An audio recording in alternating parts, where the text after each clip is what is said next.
精英教育，点石成金。 Hello, my name is Catherine. I'm an international English teacher and I'm currently living in Seoul, South Korea. Today, I wanted to talk a little bit about the difference in work culture that I experienced both in Shanghai, both in China generally, and Seoul, South Korea. So first, I'm going to talk about just the general working environment and hours.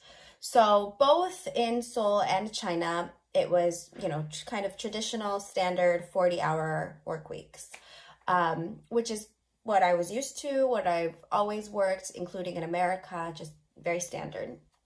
So in China, they have these like language academies. So students go to normal school during the day, and then after school, they come to these training centers to learn English, learn reading, things like that. I worked at a few of those first before transitioning into an international school. And again, the hours were pretty standard, 40 hours. A big difference, I would say, between the jobs, the training centers that I worked at in China versus where I'm at now in Korea is that there is a bit of a difference when it comes to break times. So in China, I had more breaks. The day was more relaxed. I had less classes. So I would, come into work. Usually it was about 2 hours for lunch, which was nice because I got to go out for lunch with my colleagues and then even had time to come back and still do some work, grade essays or make some lesson plans, things like that. Also, the classes, I never had more than 4, maybe 5 in a day. Now, comparing that to Seoul, in Seoul, it's 6 classes per day, which is quite heavy. Even in America, it's not quite 6 in a row. You do get 6 in a day occasionally, but it's usually broken up with like a pretty large break in the middle, maybe an hour or 2 hours for lunch. In Seoul, it is not like that. You get, at least my experience so far, it's 6 classes back to back with no break in between, which can be quite exhausting, especially if it's like elementary school where, the kids have a lot of energy and you have to kind of match their energy and keep up. So that's been one big difference in terms of hours and in terms of break times. Another big difference is holidays and days off. So in China, I first worked at the training center academies, and I have in the contract, it was like a standard contract, which is the same for everyone I've spoken to. You get about 10 days off, personal days, so you can go travel, you can, enjoy. But also, there's Golden Week in October, which is the Chinese national holiday, and then also Chinese New Year, which most training centers give about a week or a week and a half off. So if you add it all up together, it ends up being close to about a month off a year, which is very nice, and it's something to look forward to constantly. So even if you are, you're at your first school in China and it's just like a training center, you still have that month off and those breaks to look forward to. Now, transitioning to Korea has been a little bit of a shock for me to realize they don't have all of these national holidays. And I lived 4 years in China, so I was very used to having these nice little breaks in between the year, Golden Week and then Chinese New Year is very nice. Now in Korea, they don't have that. They have national holidays, but it's like one day, kind of sporadically. And the training center, or I'm currently working at a training center, or what in Korea they call a hagwon. I believe I also get the 10 days off a year, but you can't take them at the same time. It has to be spread out. I can only take 3 days off in a row or 2 days off in a row, something like that. And that is due to the work culture that I was not really aware of before coming to Seoul. I had heard a lot about Japanese work culture, but I didn't know that Seoul had the same type of very, very rigid working culture. So again, the break times are very different and the holiday times are very different. It's much more relaxed and you get much more time off in China. And then the last thing I will talk about is kind of the working culture and working environment itself.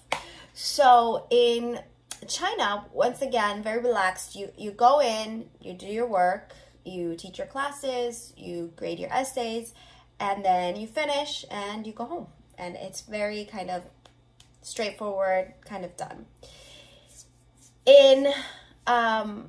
Also I would add that if it's a slow day, if you finished all your lesson planning, you finished all your work, then your time, let's say for example that it's one of the days, let's say a Tuesday, and Tuesdays are typically kind of slower days at language academies.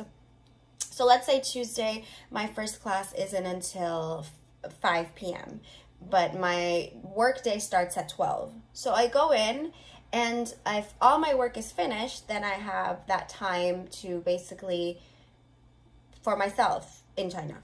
At the training center that I was at, maybe it's different in other training centers, but as long as my work was finished, the rest of the time I could be doing other things. I could be studying, as long as I'm there in the office in case my company needed me.